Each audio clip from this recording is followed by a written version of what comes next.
Introduction script for YouTube video ***. Imagine going on what should have been the perfect family vacation, only to have your entire world shatter in an instant. One moment, your loved ones are right beside you laughing, making memories, and the next, they're gone. Vanished without a trace. No answers. No clues. Just silence. That's exactly what happened to a mother whose husband and daughter disappeared during what was supposed to be a dream trip. For 22 years, she lived with the agony of not knowing, was it an accident? A kidnapping? Or something even darker? Then, out of nowhere, a letter arrives, and what it reveals is more shocking than anything she could have imagined. But before we get to that unbelievable twist, let's rewind to the beginning. This was a family like any other, full of love, full of hope. The dad, a hard-working man who just wanted to give his little girl an unforgettable adventure. The daughter, bright-eyed and full of excitement for their vacation. And the mother, who stayed behind for just a few days, expecting to join them soon. But when she got the call that they never checked into their hotel, her heart stopped. The search began immediately, but as days turned to weeks, then years, the case grew colder, until that letter showed up. Now, I won't spoil what it said because what's inside will leave you speechless. But I will say this, sometimes, the truth hides in the most unexpected places. And sometimes, justice takes decades. So stay with me, because this story is far from over. By the end, you'll be left questioning everything you thought you knew about disappearances, fate, and the power of a single piece of paper to change everything. But before we get to that jaw-dropping moment, let's start from the very beginning, the day they vanished without a trace. ***, the story continues. ***. The mother, Linda, still remembers the last time she saw her husband, Mark, and their 7-year-old daughter, Emily. It was a bright summer morning, the kind that makes you believe nothing bad could ever happen. Mark had taken Emily on a father-daughter trip to the mountains, a little adventure before Linda joined them a few days later. Emily had been bouncing with excitement, her backpack stuffed with her favorite stuffed bear and a brand new sketchbook. Mark, ever the protective dad, had double-checked the car, made sure Emily's seatbelt was secure, and given Linda one last kiss. "We'll call you when we get there," he promised. But that call never came. At first, Linda didn't panic. Maybe they'd lost signal in the mountains. Maybe they'd gotten distracted exploring and forgot to check in. But by nightfall, when her calls kept going straight to voicemail, a cold dread settled in her stomach. She called the hotel, they had no record of Mark or Emily ever arriving. That's when she knew something was terribly wrong. The police launched a search immediately. Mark's car was found parked near a hiking trail, untouched, with Emily's stuffed bear still sitting on the back seat. No signs of a struggle. No tire tracks leading away. Just nothing. As if they had stepped out of the car and vanished into thin air. The search teams combed the area for days, then weeks. Helicopters scanned the dense forest, divers checked nearby lakes, and volunteers posted missing person flyers in every town for miles. But there was no trace of them, not a single footprint, not a shred of clothing. The case became one of those mysteries that haunt a community. People whispered theories, maybe Mark had staged their disappearance. Maybe they'd been taken by someone who knew the area well. Or worse, maybe they'd met with an accident in the wilderness, their bodies never found. But Linda refused to believe any of it. She knew Mark would never just leave. And Emily, that little girl, was her whole world. She wouldn't rest until she had answers. Years passed. The media moved on to other stories. The police file gathered dust. But Linda never stopped looking. She hired private investigators, followed up on every possible lead, no matter how small. She even traveled to different states, talking to psychics, retired detectives, anyone who might have a clue. But every door she opened led to another dead end. Then, 22 years later, on an ordinary Tuesday morning, Linda checked her mailbox like she always did. Bills, junk mail, and then, a plain white envelope with no return address. Her heart skipped when she saw the handwriting. It was shaky, unfamiliar, but something about it made her hands tremble. Inside was a single sheet of paper, and as she read the first line, her legs gave out. **Linda, if you're reading this, Then they never told you the truth, asterisk. The words blurred as tears filled her eyes. The letter didn't say who sent it. It didn't explain how they knew her name. But it mentioned details only Mark and Emily would have known, the way Emily used to hum when she drew, the inside joke Mark and Linda shared about their first date. And then, the sentence that changed everything. Asterisk, they didn't disappear, Linda. They were taken. Asterisk. Who wrote this? Where had it been for 22 years? And most importantly, if Mark and Emily were taken, who had them? And why? Linda's mind raced. Was this some cruel prank? Or was it finally the break she'd been waiting for? She turned the letter over, looking for any clue, when she noticed something tiny tucked into the corner of the envelope, a faded, crumpled photo. And when she smoothed it out, her blood ran cold. It was Emily. Older now, a grown woman. But alive.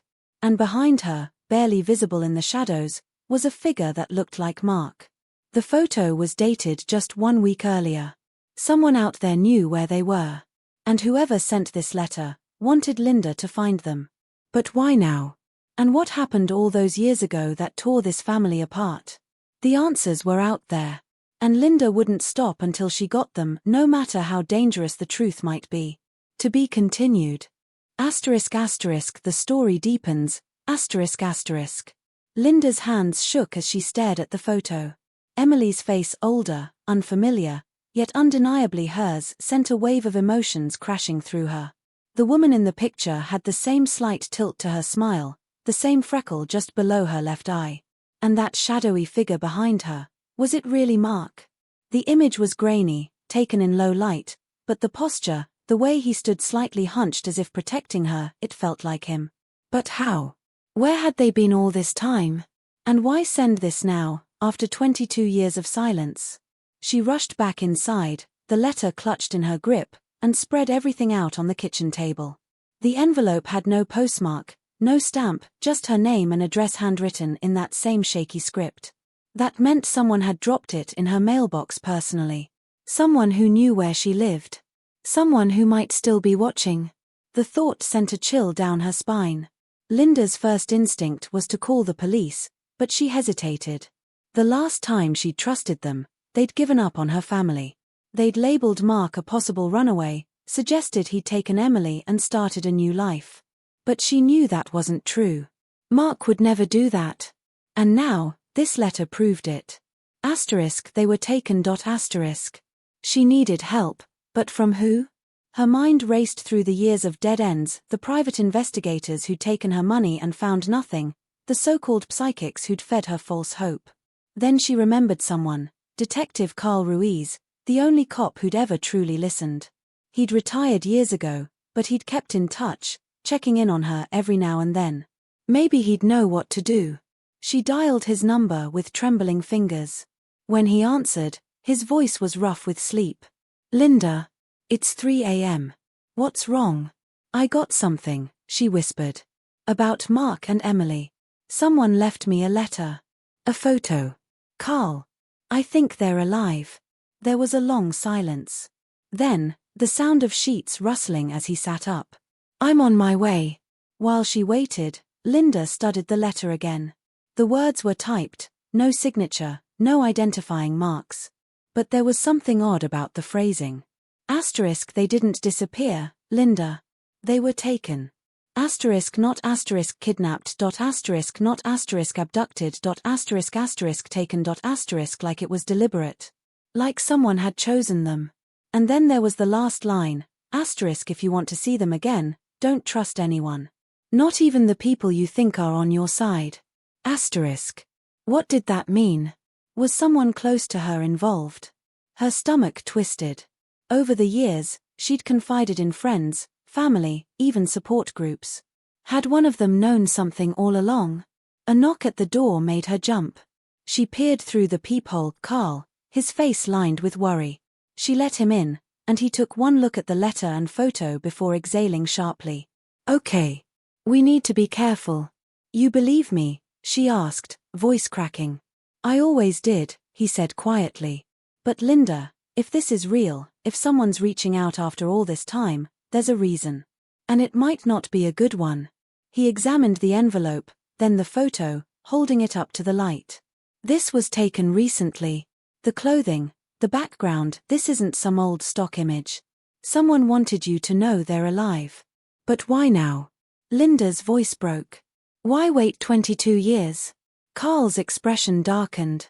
Maybe because whatever, or whoever, took them doesn't need them anymore. Or maybe, he hesitated. Maybe they're trying to lure you out. The words hung in the air, heavy with dread. Linda's mind flashed to all the true crime stories she'd consumed over the years, families lured into traps, bait set by predators. Was this the same? Or was it finally the chance she'd prayed for? Carl took out his phone. I know a guy in the lab. We can get this tested for prints, check the paper, see if we can trace where it came from. But Linda, if we do this, we have to be smart. No sudden moves. No telling anyone else. Because if whoever sent this is watching, we don't want to spook them. She nodded, but inside, her thoughts were spinning. What if Emily was in danger right now?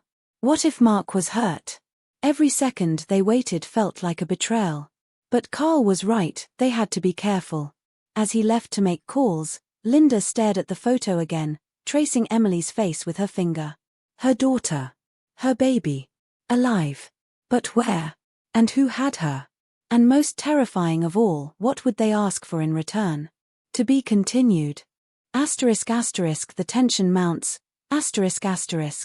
The lab results came back faster than Linda expected.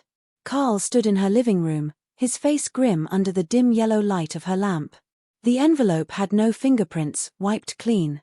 The paper was generic, sold in bulk at any office supply store. But the photo, that's where things got interesting. See this? Carl pointed to the corner of the picture, where a faint smudge of blue peeked through the trees in the background. That's a road sign.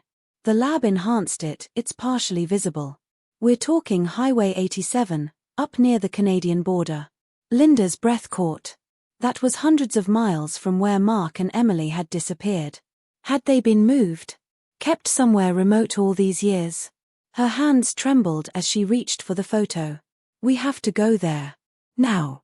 Carl shook his head. It's not that simple. That area's vast forests, abandoned cabins, old mining towns. If we go in blind, we could walk right past them. Or worse, walk into a trap. A trap. The word sent ice through Linda's veins. The letter's warning echoed in her mind. Don't trust anyone. But she had to trust Carl, didn't she? He'd been the only one who never gave up. Then her phone buzzed. An unknown number. No text, just a single image file. Her thumb hovered over it, dread pooling in her stomach. Carl moved closer. Don't open it. Could be malware, or... She'd already tapped the screen. The image loaded slowly, a dingy room with concrete walls. A metal cot. And there, curled on a thin mattress, was a woman, Emily, her hair matted, her arms wrapped around herself like a child. She was staring directly at the camera, her eyes wide with fear. But it was the timestamp in the corner that made Linda's knees buckle. Sent today. 4:32 p.m. Carl grabbed her arm to steady her. They're watching you right now. They knew we got the lab results. His voice dropped to a whisper. Linda, your phone might be bugged. Your house might be under surveillance. We need to move. A second buzz. This time, a message. You're getting closer. Good. Come alone. Tell no one. Or the next photo won't be so pretty. Linda's vision blurred. This wasn't just a clue, it was a test. Someone was playing with her, dangling her family just out of reach. But why? Revenge? Money? Or something darker? Carl was already at the window, peering through the blinds. My car's around back. We'll use mine. If they're tracking yours, we'll lose them. But Linda. He turned, his face grave. Once we walk out that door, there's no turning back. You understand? Whoever took them isn't messing around. She looked at the photo again, at Emily's hollow cheeks, the bruise on her wrist. 22 years of waiting. 22 years of nightmares. She grabbed her coat. Somewhere out there, her daughter was alive. And Linda would burn the whole world down to get her back. To be continued. The trap springs. The tires of Carl's unmarked sedan crunched over gravel as they turned onto the darkened service road just off Highway 87. Linda clutched the printed photo in her lap, her fingernails leaving crescent marks in the paper. Every shadow between the pine trees looked like movement. Every rustle of branches sounded like footsteps. Carl killed the headlights half a mile from the coordinates they'd pieced together from the enhanced image. "We walk from here," he murmured, checking his service weapon before tucking it back in his shoulder holster. The moonlight caught the sweat on his forehead. "Remember, no matter what we find, we call for backup before going in. This isn't just some." Linda's phone lit up with a new message. A video this time. The footage shook as though filmed on a cheap cell phone. A concrete basement. Mark, older, bearded, his wrists bound to a metal chair, struggling against his restraints. Then the camera panned left to reveal Emily, now conscious, her mouth gagged with duct tape. A gloved hand entered the frame, pressing a hunting knife against Emily's throat. A distorted voice spoke over the video. *tick-tock, Linda. You bring cops, she bleeds out before you reach the door. *. The screen went black. Then a final text appeared. Come to the red cabin. Just you. 10 minutes or we start sending pieces of them to you. Carl swore under his breath. It's a setup. They've been tracking your phone this whole time, they know I'm here. His jaw worked as he stared at the glowing screen. Then he made a decision. Give me your phone. I'll head east toward the river, make them think you're following their instructions. You take my backup piece and go in from the west tree line. He pressed a small revolver into her hand. If they're watching the road, they won't be watching the rear. Linda's hands shook as she tucked the gun into her waistband. Every instinct screamed that this was wrong, that she was walking into a nightmare. But Emily's terrified eyes in that video left no choice. The forest swallowed her whole as she crept between the pines. The smell of damp earth and pine needles filled her nose. Somewhere ahead, a generator hummed. Then she saw it, a dilapidated red hunting cabin, its single window glowing with kerosene lamplight. She was 20 yards from the porch when her foot caught something metallic. A tripwire. The explosion of gunfire came from her left. Not at her, at Carl's position near the river. A man's shout. Then silence. Linda froze as the cabin door creaked open. A figure stepped into the moonlight, not a stranger, but a face from her past. Someone she'd trusted. Someone who'd sat at her kitchen table drinking coffee while she sobbed over missing person flyers. The realization hit like a physical blow. They'd been watching her for 22 years. And now they were smiling. To be continued. The truth unfolds. Linda's breath caught in her throat as she stared at the familiar face grinning at her from the cabin doorway. It was Tom Reynolds, Mark's old college roommate, the man who'd organized search parties when they first disappeared, who'd held her hand at the memorial service when everyone else had given up hope. His salt and pepper hair was shorter now, his frame thicker, but those cold gray eyes were exactly as she remembered. Surprise, Tom said, spreading his arms wide like this was some twisted reunion. The hunting rifle slung over his shoulder glinted in the moonlight. Took you long enough to find us, Lynn. We were starting to think you didn't care. The gun in Linda's waistband felt like it weighed 100 pounds. She forced herself to take a step forward, her voice steadier than she felt. Where are they, Tom? A chuckle rumbled from his chest as he jerked his head toward the cabin. Oh, they're inside. Been waiting for you. His smile didn't reach his eyes. Mark's not looking so good these days. Prison life really takes it out of a man. Prison. The word hit Linda like a punch. Before she could react, Tom continued, his voice dripping with false sympathy. See, your perfect husband had secrets, Linda. Big ones. That business trip he took 6 months before he disappeared. He was testifying against some very dangerous people. The feds promised him protection, but... Tom shrugged. I made a better offer. Inside the cabin, something heavy thudded against the floor. A muffled cry followed. Emily's voice. Every maternal instinct in Linda's body screamed to rush forward, but she clenched her fists. She needed Tom to keep talking, needed to understand. "You sold them out," she whispered. "All those years pretending to help me. Best acting job of my life," Tom admitted, actually looking proud. "Though that letter was a nice touch, wasn't it? Had to get you up here without the cops swarming the place." His hand drifted toward the rifle. "Now here's how this ends, you come inside quietly, we all disappear for good this time. Or..." His grin turned vicious. "I put a bullet in your head right now and tell Emily her mommy finally gave up on her." A twig snapped in the woods behind Tom. His head whipped around just as Carl emerged from the trees, blood dripping from a gash on his forehead but his service weapon steady in both hands. "Drop the rifle, Tom. Now." Tom spun back toward Linda, raising his gun, but she already had the revolver drawn, her finger on the trigger.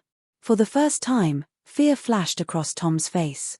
The cabin door burst open. Mark, alive but barely recognizable with his hollow cheeks and matted beard, lunged at Tom with a raw, animalistic scream. They crashed to the ground as the rifle went off, the shot echoing through the trees. Linda rushed forward as Carl tackled the struggling men, shouting for her to check the cabin. The smell hit her first: urine, sweat, and sickness. Then she saw Emily curled in the corner, her wrists raw from restraints, her adult face a heartbreaking mix of her childhood features. Their eyes met, and in that instant, 22 years of pain and longing collapsed between them. "Mom!" Emily's voice was hoarse from disuse. You really came?" Linda fell to her knees, gathering her daughter, her baby, into her arms. Sobs racked both their bodies as outside, sirens wailed in the distance. Carl must have called for backup after all. But as Linda pressed her face into Emily's hair, she noticed something that made her blood run cold. A fresh tattoo on Emily's wrist, a series of numbers that looked hauntingly familiar. The same numbers Linda had seen years ago in Mark's abandoned briefcase. Federal Witness Protection ID. The pieces clicked together with terrifying clarity. Tom hadn't been working alone. And if he'd marked Emily like this, somewhere out there, the real danger was still waiting. To be continued. **** The final chapter. The paramedics wrapped Emily in a silver thermal blanket as Linda clung to her daughter's hand, afraid to let go even for a second. Outside the cabin, flashing red and blue lights painted the trees as more police cars arrived. Carl stood nearby, giving orders to officers while paramedics checked his head wound. And Mark, alive after all these years, sat on the back of an ambulance, his hollow eyes meeting hers across the chaos. But Linda couldn't shake the dread pooling in her stomach. That tattoo on Emily's wrist wasn't just ink, it was a message. A threat. She turned to the nearest federal agent. The numbers on her wrist, they're from witness protection. That means this isn't over. The agent exchanged a look with his partner before crouching beside her. We need to get your family to a secure location. Now. They were rushed into separate armored vehicles, protocol, they said. Too risky to travel together. Linda fought panic as Emily was guided into one SUV while Mark was loaded into another. She reached for Carl. "Stay with her. Please." He nodded, gripping her shoulder. "I won't let her out of my sight." The convoy sped through the night toward an undisclosed medical facility. Through the tinted windows, Linda watched the dark shapes of trees blur past. 22 years of searching, and now she had them back, but at what cost? At the hospital, doctors examined Emily while federal agents debriefed Mark in a guarded room. Linda paced the hallway, her mind racing. The pieces still didn't fit. If Mark had been in witness protection, why had Tom kept him alive all these years? When the door finally opened, Mark stood there, clean-shaven now in hospital scrubs, looking more like the man she remembered. His voice cracked when he spoke. "Lynn. I'm so sorry." The story spilled out of him in broken fragments. The business trip that wasn't a trip, he'd been testifying against a cartel's money laundering operation. The feds promised new identities, but Tom, his oldest friend, had betrayed him. He wasn't just some hired gun, Mark whispered. He was their accountant. And when he realized I'd copied his files, Linda's blood ran cold. So taking Emily, that was revenge? Mark shook his head. Worse. The files I stole had offshore account numbers. Millions. Tom needed me alive to access them. His gaze flicked to Emily's hospital room. And he knew I'd do anything to protect her. A federal agent stepped forward. We have teams raiding Tom's properties now. But your family isn't safe yet. The cartel knows you're alive. Linda's legs gave out. She sank into a chair, the weight of it all crushing her. After everything, they still had to run. Still had to hide. Then Emily's voice, weak but clear, came from the doorway. Mom! Linda was at her side in an instant, cupping her daughter's face. Emily's fingers brushed the tears on Linda's cheeks. It's okay, Emily whispered. We're together now. And that's when Linda made her decision. 3 weeks later, under a new identity, the family stood on a secluded beach at sunset. The federal marshals had done their job well, no more running, no more looking over their shoulders. Tom was in maximum security, his cartel contacts rounded up in a sweeping operation. Emily splashed in the surf, laughing for the first time in years, while Mark wrapped an arm around Linda's shoulders. You really did it, he murmured. You never gave up on us. Linda watched the sun dip below the horizon, painting the sky in gold and purple. 22 years stolen. But not today. Today, they were free. And as the waves crashed against the shore, Linda finally let herself believe it was over. The end. But stay tuned, real-life cases like this often have shocking updates. Could there be more to this story? Let me know in the comments what you think really happened to this family.